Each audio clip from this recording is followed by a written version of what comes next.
Evangelho de Marcos, capítulo 1, verso 29, 30 e 31.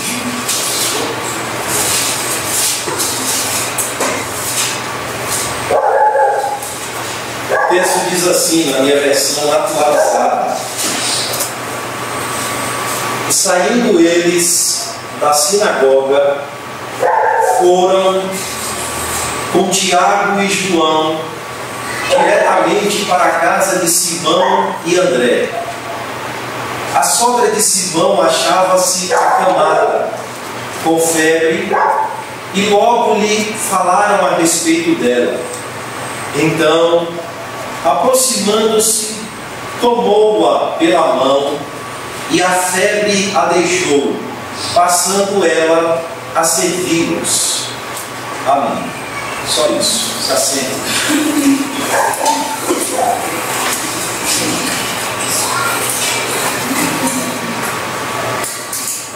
Irmãos, eu quero falar sobre a atuação ilimitada do poder de Cristo. A ação ilimitada do poder de Cristo. Nós veremos isso dentro dessa própria história, que é narrada por todos os evangelhos sinóticos. E nós veremos o que essa história tem a ver com a ação ilimitada de Cristo, ou a ação ilimitada do poder de Cristo. Uma das grandes verdades, irmãos, do Evangelho é que a sua aplicação sobre a vida humana não se restringe a uma única área. Pois o Evangelho é o poder de Deus que transforma toda a vida humana. Sua relação com Deus, sua relação com o próximo, sua relação com o mundo. E esse poder transformador, esse poder salvador do Evangelho, por meio de Cristo, ele age em diversas áreas da condição humana. Naquilo que o pecado desvirtuou, naquilo que o pecado depravou, naquilo que o pecado destruiu, esse reino de Deus que está sendo manifestado em Cristo, está sendo provado a nós, que ele vem como um rolo compressor, varrendo todo o poder das trevas e mudando a condição humana, seja de um demoniado, seja de um leproso. Esse evangelho está sendo aplicado através de palavras e obras. E essa manifestação do reino, irmãos, mostra tudo isso. Cristo agiu em todas as esferas humanas possíveis e imagináveis. Toda a condição humana deplorável da época em que Jesus viveu, Jesus se defrontou com ela.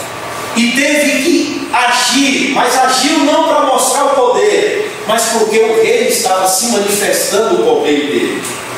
E esse poder se aplicou sobre tudo, sobre o reino espiritual, sobre o reino material, sobre a esfera espiritual do homem, sobre a esfera física, sobre as relações sociais.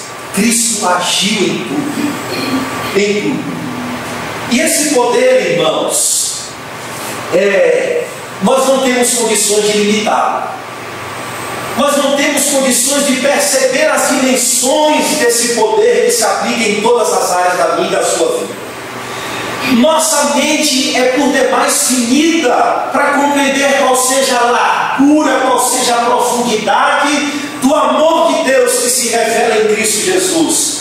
E desse poder que age para fazer, como diz Paulo, infinitamente mais tudo quanto pedimos ou pensamos. Como diz o profeta, ele veio para libertar os cativos, ele veio para trazer saúde aos feridos, o castigo que nos traz a paz estava sobre ele, pelas suas pisaduras somos sarados. Isaías mostra a perspectiva do seu ministério, as ações desse ministério de Cristo, desse evangelho na vida humana, nas esferas humanas, no mundo afetado pelo pecado. Mas a pergunta que eu e você devemos estar fazendo para o texto é: mas o que é que tem a ver a história da cura da sogra de Pedro com as dimensões do poder de Cristo, ou do poder ilimitado de Cristo agindo na esfera humana, o que é que essa história tem a ver com isso? O primeiro ponto que aprendemos na história, ou na narrativa do Evangelho, é que ele nos fala da dimensão do poder de Cristo agindo, neste caso concreto. Jesus Cristo, ao longo do Evangelho de Marcos, vejam bem, assim como em todos os Evangelhos, Lucas, Mateus, diferentemente um pouco de João, que já não tem uma cronologia definida, mas Mateus, Marcos e Lucas, que possuem uma cronologia quase que definida, mostra ou está mostrando quem Jesus é. Quem é esse? Que doutrina é essa? Que poder é esse? Então Jesus vai se revelar aos poucos. E isso será, irmãos, feito não através de uma única maneira. Será através de várias maneiras, através de várias ações. Cristo está se revelando e manifestando o reino. E esse reino está como um rolo compressor, se manifestando como essa luz que nos ilumina, deixando todas as coisas claras, trazendo tudo à plena luz, deixando todas as coisas à tona e mostrando qual a realidade da transformação espiritual do Evangelho. E essa mensagem do reino tem não somente uma mensagem contundente: arrependei-vos e crede no Evangelho. E não somente um chamado urgente: se arrependam, porque o machado já está posto à raiz das árvores. Mas essa mensagem tem sua comprovação na própria história humana. Essa mensagem vem permeada de palavras e obras, de um poder que se reveste na pregação e de um poder que se reveste através dos frutos demonstrados da aplicação dessa pregação. E através de palavras e obras, o texto descreve a ação de forma vigorosa. Cristo começa seu ministério de forma contundente, de forma vigorosa.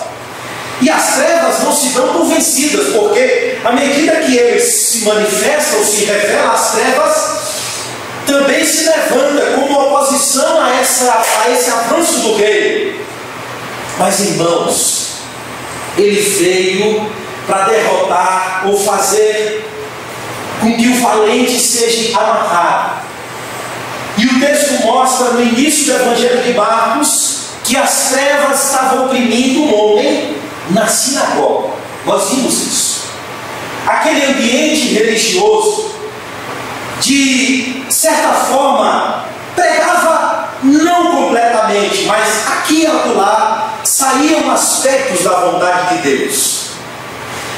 Mas, irmãos, aquilo foi insuficiente para deter a ação silenciosa das trevas naquele ambiente. Mas quando a luz de Cristo entra na sinagoga, percebemos, aquele ambiente, quando é afetado pela luz de Cristo, pela revelação do Filho de Deus, é como se a luz mostrasse aonde as trevas estavam agindo. E ali levanta um homem, possesso e dizendo: vieste nos atormentar antes do tempo, Filho de Deus. Opa! Lá dentro, as portas da sinagoga e as regras que em tese dizia que esse homem tinha que estar fora e não dentro, foi insuficiente para amarrá-lo. Ele estava ali dentro. Irmãos, mas somente Cristo está mostrando, somente seu poder é capaz de deter o avanço das trevas e os seus efeitos sobre a vida humana. Só o seu poder. Até a própria verdade, pregada sem o poder de Cristo, sem a testificação do Espírito, é insuficiente para transformar o coração humano. Cristo é a verdade que precisa ser comunicada aos homens através da pregação. E essa verdade se torna eficaz quando o Espírito a aplica com poder. Com poder. E esse poder de Cristo estava sendo demonstrado ali na sinagoga. Calme, nós estamos avançando para chegar na história da cura. Seu poder, irmãos, não é qualquer um. Marcos está descrevendo é um poder que está sobre todas as coisas. É a espécie de um poder de um soberano. Era um poder que era atribuído aos imperadores. Então, esse poder de Cristo está sobre todas as coisas. Ele vem agir. E quando ele diz lá na sinagoga, cala-te, é como se ele estivesse colocando uma mordaça na boca do inimigo, dizendo, cala a boca, ou fazendo diminuir seus efeitos sobre a vida humana. E Cristo age dessa maneira bem pública, né? Pluf. Todo mundo fala assim. E prega também de maneira extraordinária, pública. Então todo mundo assim, o que é isso? O nome de um ensino poderoso e de um poder extremo. Que é isso? Quem é isso? Fazendo calar ou tornando inoperante a ação do demônio, do inimigo e suas mazelas sobre a vida humana. Que é isso? Acabou o culto da sinagoga, 11h30, dando meio-dia. Verso 29 do texto que lemos diz que eles saem da sinagoga. Então, está acontecendo aqui entre a hora quinta e a hora sexta. Saem da sinagoga, acabou o culto. Vão para casa e ficou um murmurinho ali, né? Que é isso? E eles saem com os 4 que escolheram primeiro, lá no início. Larga as redes e me sigam. Está com os 4. Então eles deixam a sinagoga e vão para a casa de quem? Simão e André. Simão Pedro e André, seu irmão. Mas vai também acompanhado de Tiago, irmão de João, a dupla de irmãos. E vão para a casa de Pedro. No texto percebemos que o círculo familiar era grande, porque a casa era de Simão e de André. E a sogra de Pedro estava ali. A casa, irmãos, era desses irmãos e abarcava um círculo grande. Era assim a vida do mundo antigo.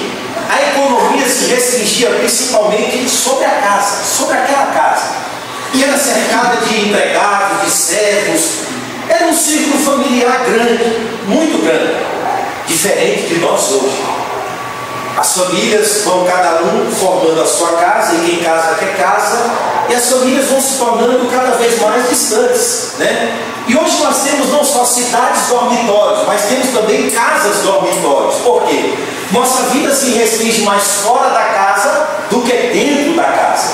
E quando as famílias se reúnem na casa é para uma refeição rápida e logo dormir para no outro dia ir para a labuta. No mundo antigo não era assim. A vida se restringia muito às relações familiares, ao círculo familiar, aos acontecimentos da casa.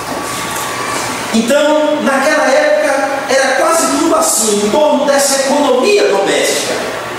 E o texto nos diz que eles foram para lá, para casa, né? Provavelmente para desfrutar da refeição após o culto da sinagoga. A literatura judaica dizia o seguinte: você saía da sinagoga, meio-dia, 11h30, ia para a sua casa. Aquela refeição era a principal refeição do Shabat, do dia de sábado. Então os judeus diziam assim: olha, não coma muito na sexta-feira, para que no sábado, meio-dia, você tenha os seus apetites bastante aguçados, para quando se assentar à mesa, você deguste aquela comida com bastante aptidão, com bastante alegria no coração, porque aquela é a provisão de Deus para a manutenção da sua vida.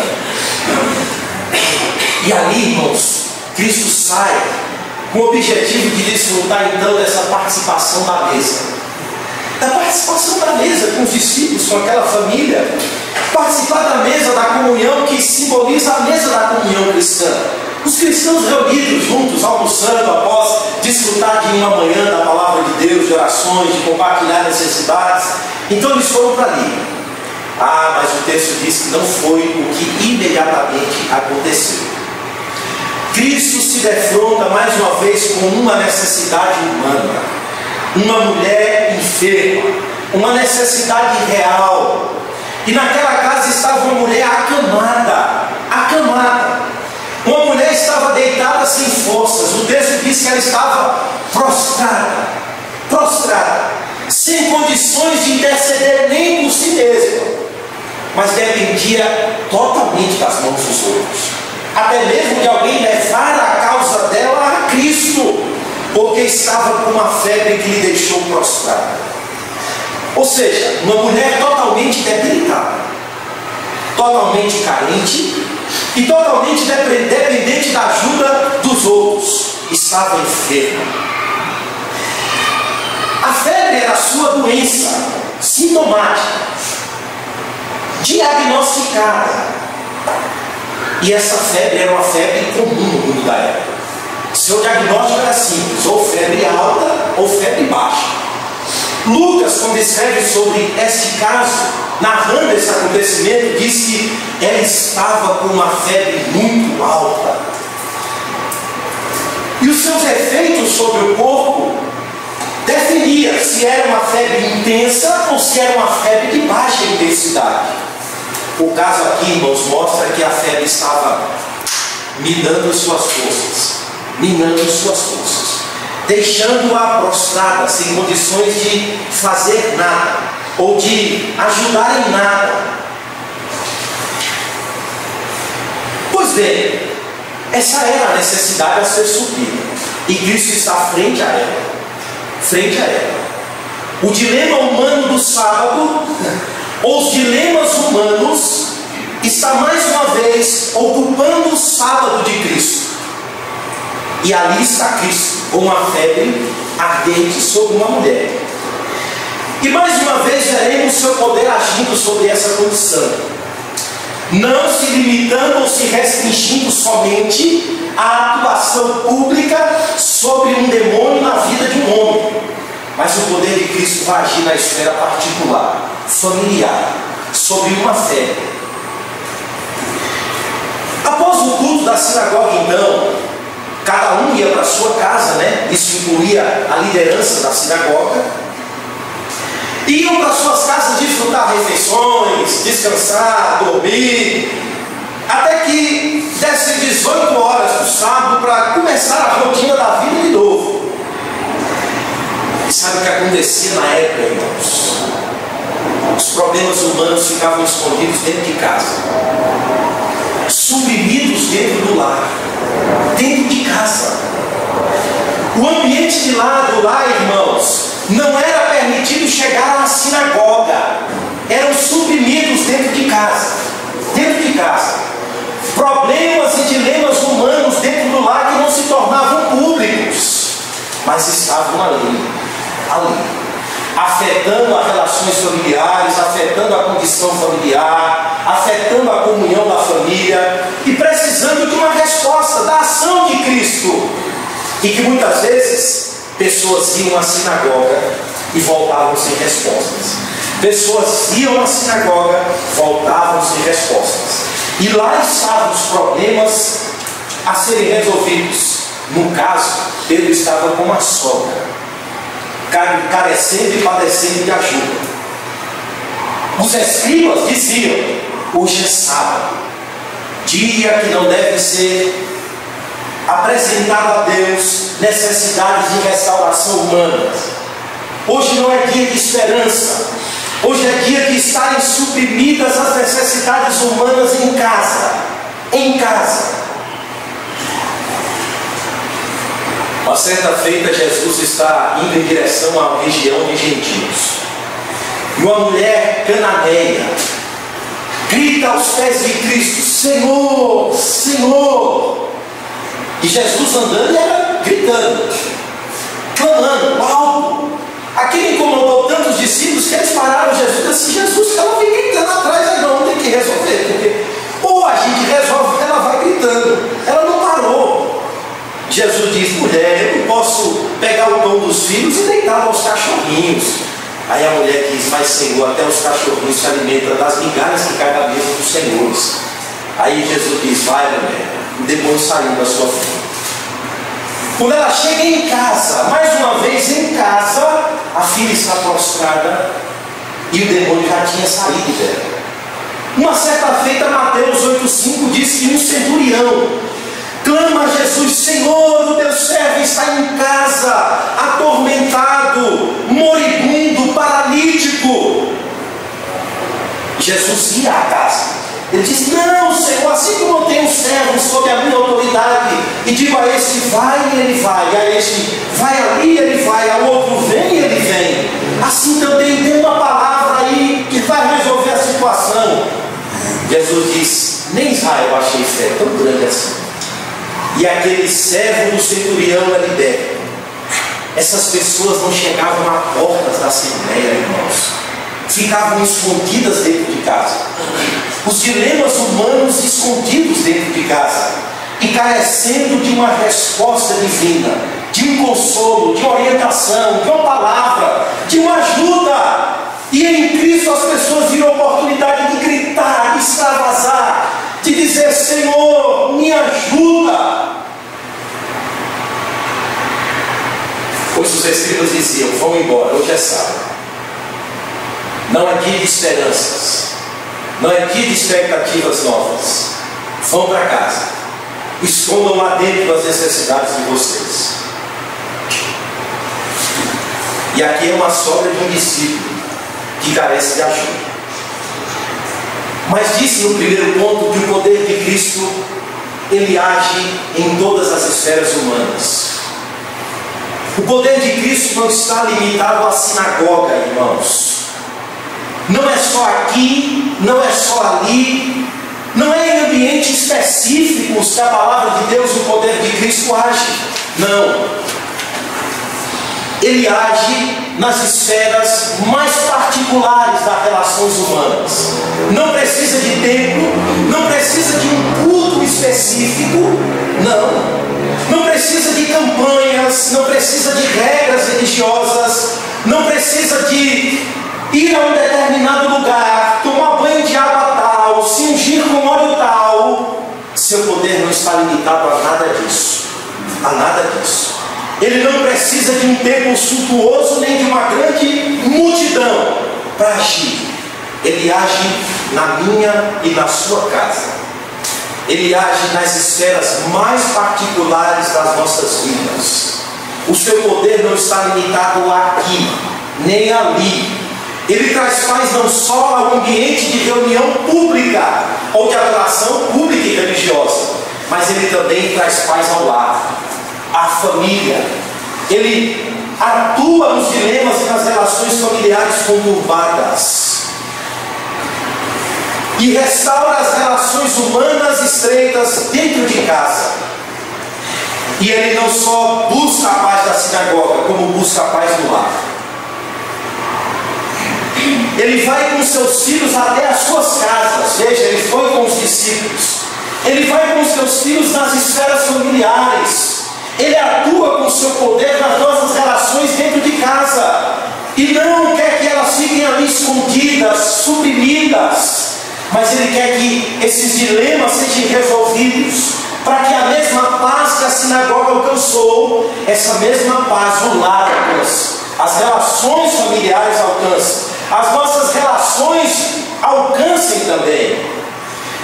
E seu poder, irmãos, age não só contra as forças espirituais do mal, cala-te, mas ele é Senhor do corpo humano, ele é Senhor do homem completo. Aquela mulher estava febria, ele tomou-a pela mão, levantou-a e a febre a deixou. Ele é Senhor do meu e do seu corpo, da minha e da sua vida. Ele é Senhor das nossas relações, da minha e da sua casa. Ele é Senhor da igreja, ele é Senhor de tudo. Ele é Senhor do homem completo. E sabe o que é que os judeus diziam?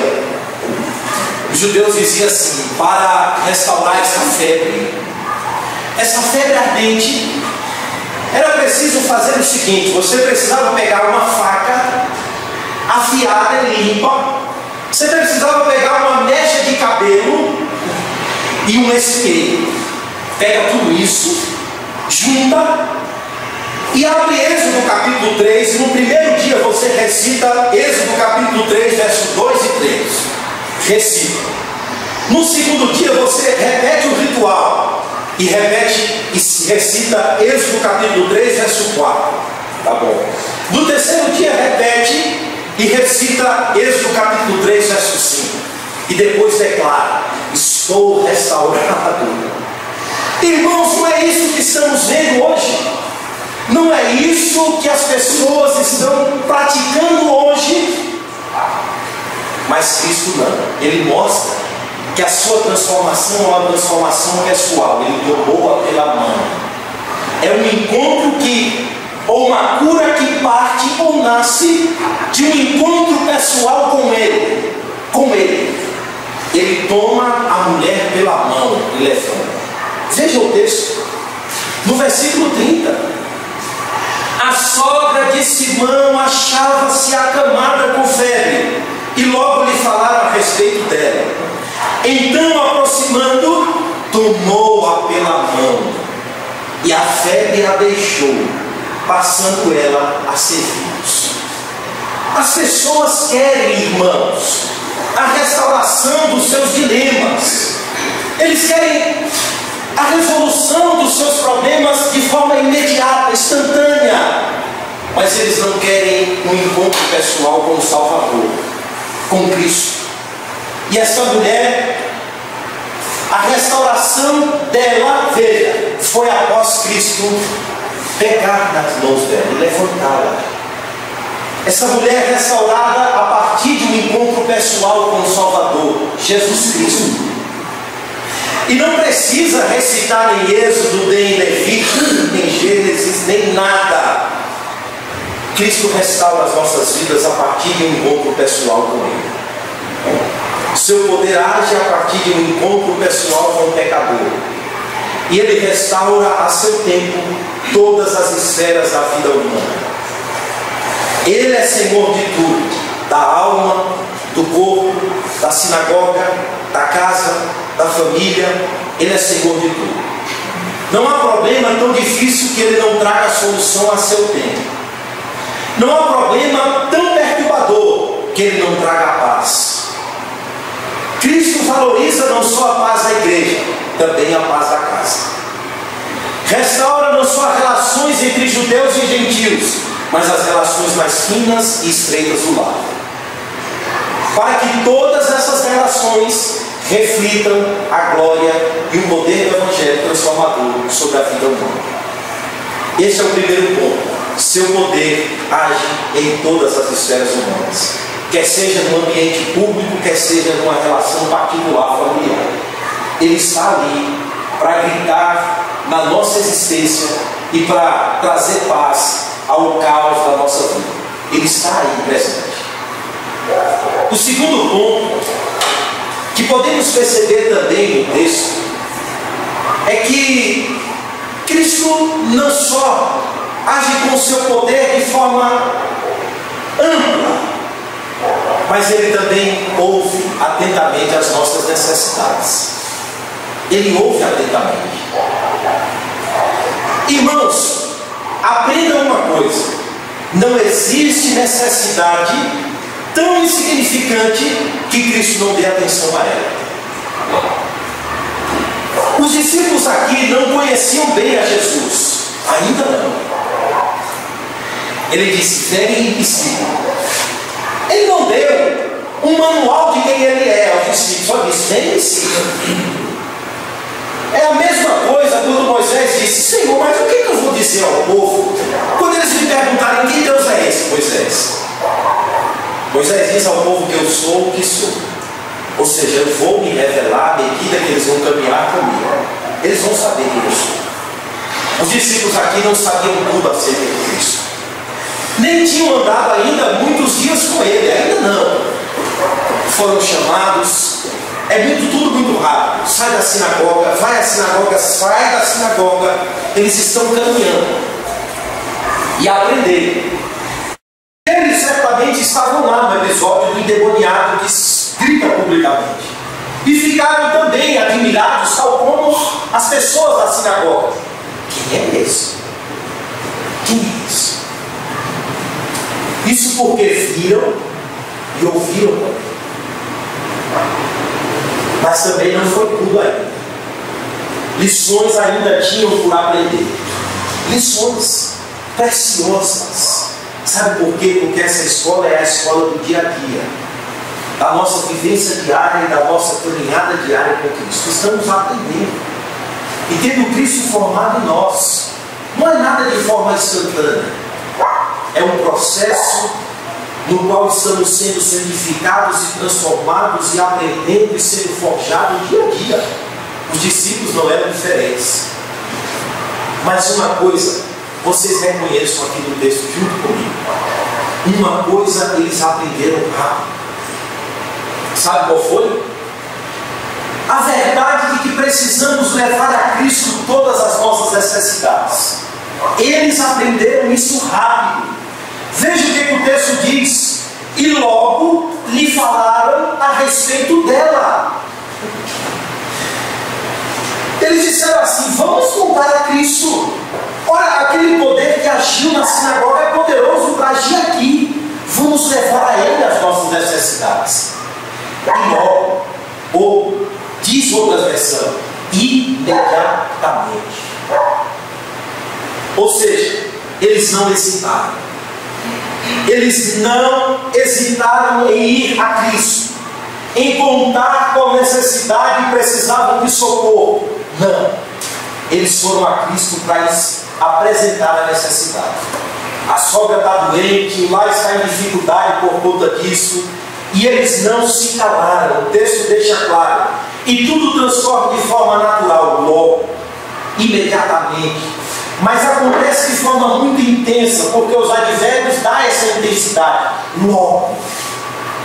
Logo. Foi imediatamente. Não pararam, não esperaram. Tem um médico, irmãos, cristão, chamado de Paul Dunner. Ele diz o seguinte, que aprendeu uma lição muito bela em sua vida. E aprendeu de forma bem simples. Ele diz o seguinte, que costumava ir sempre, constantemente, à casa de um pastor ancião, um pastor de cabeça branca, um senhor experiente, experimentado. E ali batia bons papos com aquele pastor, com aquele ancião, conversava sobre a Escritura, conversava sobre outros temas, falava sobre tudo aquele pastor experimentado. E apresentava também àquele pastor as suas necessidades, suas dificuldades na vida cristã, suas dificuldades na família, os dilemas que ele enfrentava. Compartilhava com aquele pastor ancião seus anseios, suas necessidades, suas dificuldades. Ele diz que uma coisa sempre surpreendeu a ele, é que ele nunca saiu da casa daquele pastor sem aquele pastor orar primeiro por anos. E depois apresentar todas as necessidades a Cristo que foram colocadas à mesa. Ele dizia que o pastor nunca deixou de apresentar a vida deles a Cristo. Sempre de forma intensa ele fazia isso. E ele diz, muito mais. Era tudo de uma forma tão simples, tão simples, tão simples, que ele dizia, parecia um diálogo sincero entre esse pastor e Cristo. Parecia um diálogo tão intenso e sincero entre aquele pastor e Deus, que o médico ficava. E disse que quando voltava para casa, ficava com aquilo martelando sua consciência e compartilhava com a esposa. E dizia, Senhor, me dê, Senhor, tal espontaneidade. Senhor, me dê fé, me dê convicção, me dê familiaridade com o Senhor, com o seu poder, com a sua palavra. Ele saía de lá com a consciência perturbada. O que o texto está mostrando é que Cristo precisa ser o centro das nossas vidas. Ele precisa ser o Senhor, irmãos, da nossa conversa, das nossas necessidades, do nosso dia, da nossa viagem, dos nossos projetos, dos nossos planos, de tudo que está envolvido a nossa vida. Ele é o Senhor de tudo. E nós temos um Senhor que compartilha a nossa dor, a nossa necessidade, as nossas tentações, as nossas vitórias, os nossos fracassos. Tudo Ele Ele participa e em tudo ele se compadece de nós, como disse Deus. Porque em tudo ele foi tentado, mas sem pecado. E é poderoso para socorrer todos aqueles que estão em dificuldades também. E os discípulos logo foram a Cristo. Logo. Mas infelizmente nós temos uma ideia errada. Nós achamos assim: Cristo é responsável por agir na esfera espiritual da minha vida. E aí nós dividimos as coisas, né? Então Cristo é responsável por agir na minha condição espiritual. Agora, quando os problemas afetam o corpo, pensamos primeiramente nos meios, nos recursos que nos estão às mãos. E desconsideramos os aspectos de que Cristo também usa os meios, de que os meios estão nas mãos dele. Nós não podemos absolutizar os meios. É lógico que também não podemos desprezá-los. Já é um extremo errado. E nem absolutizá-lo, é outro extremo errado. Cristo é Senhor dos meios e age sobre os meios que também estão disponíveis às necessidades físicas, às necessidades do corpo. E é poderoso para agir a favor dos meios, é poderoso para agir sobre os meios, é poderoso para agir sem os meios e é poderoso para agir contra os meios. Sem Cristo, nada podemos fazer. Nada. Por isso, sendo física, sendo espiritual, sendo emocional, sendo orgânica, sendo financeira, qualquer que for a natureza dos nossos problemas, não ache insignificante levá-los a Cristo. Nós precisamos aprender a depender de Deus em todas as condições. Aqui havia uma pessoa com febre. Poderia ser uma pessoa perturbada, poderia ser uma pessoa possessa de espíritos imundos, poderia ser um moribundo, um drogado, um enfermo grave, poderia ser qualquer problema. Pedro diz: lancemos sobre ele todas as nossas ansiedades, porque ele tem cuidado de nós. Paulo diz: Deus suprirá todas as vossas necessidades em Cristo. Ele age sobre o homem completo. Ele é poderoso para agir e usar os recursos que temos. Ele é poderoso para tratar as nossas emoções, a nossa mente, o nosso corpo, a nossa condição social, financeira. Ele tem todos os meios disponíveis às suas mãos. E devemos aprender como os discípulos, levar tudo a Cristo. E logo, não percam tempo, leve logo. O terceiro e último ponto desse poder do Evangelho que atua em toda a condição humana é o terceiro ponto, que nos diz que as respostas de Deus aos nossos problemas sempre produz frutos além daquilo que pedimos. As respostas de Deus aos nossos problemas sempre produz frutos além daquilo que pedimos. Olha, veja o verso 30 e 31. Achando-se acamada com febre, e logo lhe falaram a respeito dela. Olha, Senhor, ela está ali no quarto, impossibilitada de vir receber o Senhor, porque está com uma febre muito alta, que deixou-a prostrada, e não há problema que resolva. Não tem recitação de Êxodo, não tem nada. Essa mulher está lá prostrada, Senhor. Então, aproximando-se, tomou-a pela mão. E a febre a deixou, passando ela a servi-los. Uma coisa precisamos também aprender, aprenda. Cristo vai além dos nossos pedidos limitados. Além.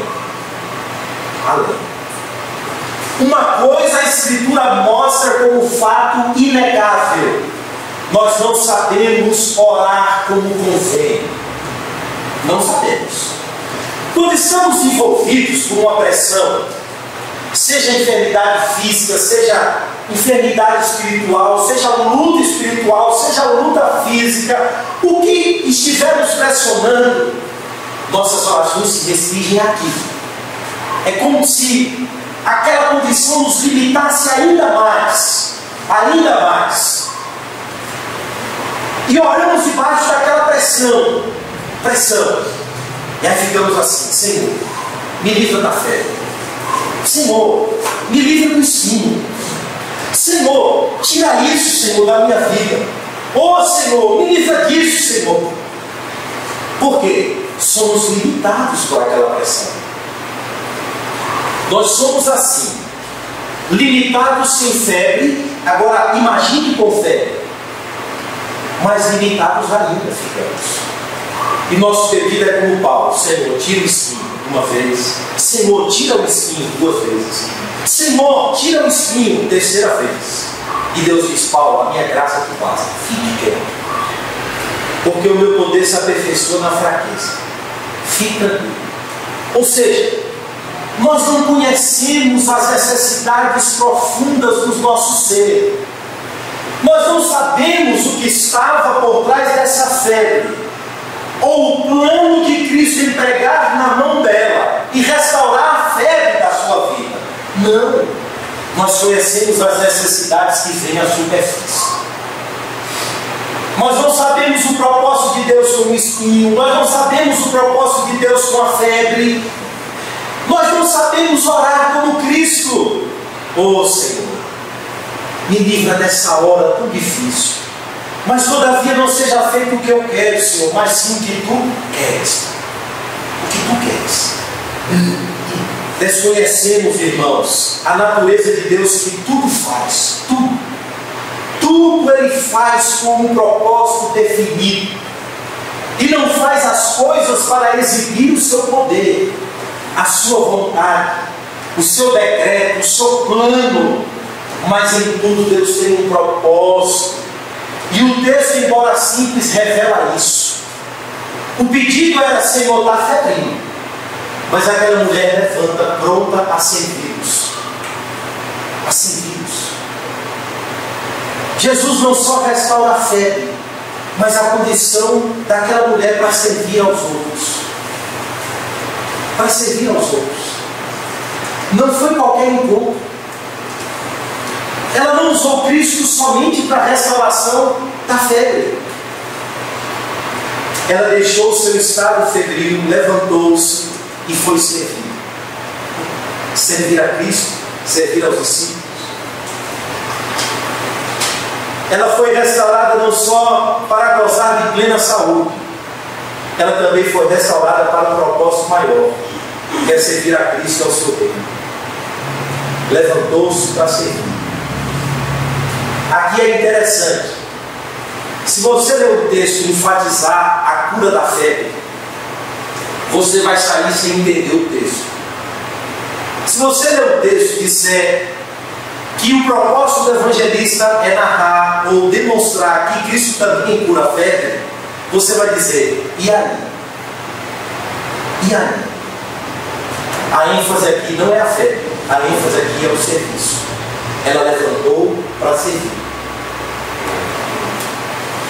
Como na sinagoga, aqui não há pessoas admiradas com o ensino, mas em contrapartida só aquele que estava endemoniado desfrutou do poder do evangelho sobre ele. Os outros ficaram só na admiração. Aqui não. Aqui o texto mostra que o quadro termina de forma positiva.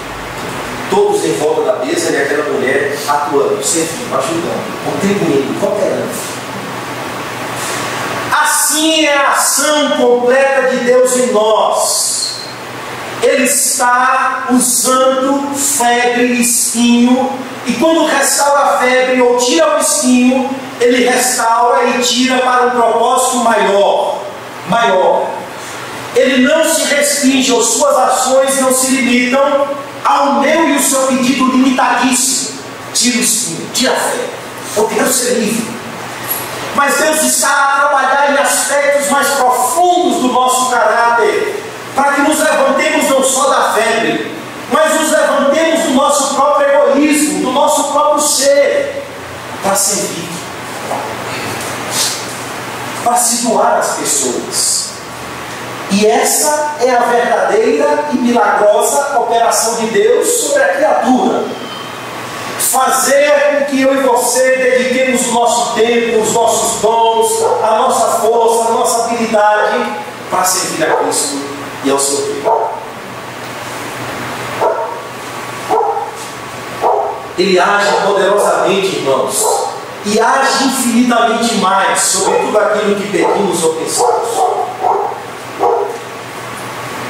E consideremos o milagre maior, que é arrancar a pessoa de si mesma, do seu egoísmo, e fazer com que ela sirva a Cristo e às pessoas que compõem o seu reino.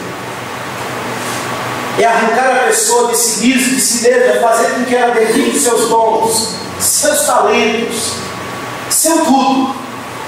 E a melhor demonstração aqui de gratidão àquilo que Deus fez por ela foi levantar para servir. É a melhor resposta ou a manifestação de gratidão mais verdadeira é alguém levantar para servir a Cristo em resposta àquilo que Ele fez por nós. É seguir o seu exemplo, é ter em nós os mesmos sentimentos que houve nele, é dedicar os nossos dons, o nosso serviço, a nossa capacidade, o nosso amor, o nosso tudo a esse Deus que nos levantou, que nos tomou pela mão, de forma bem pessoal, e a mão.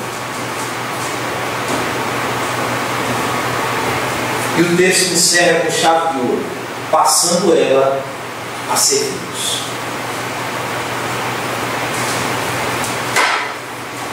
Encerro dizendo: a ação ilimitada do poder de Cristo.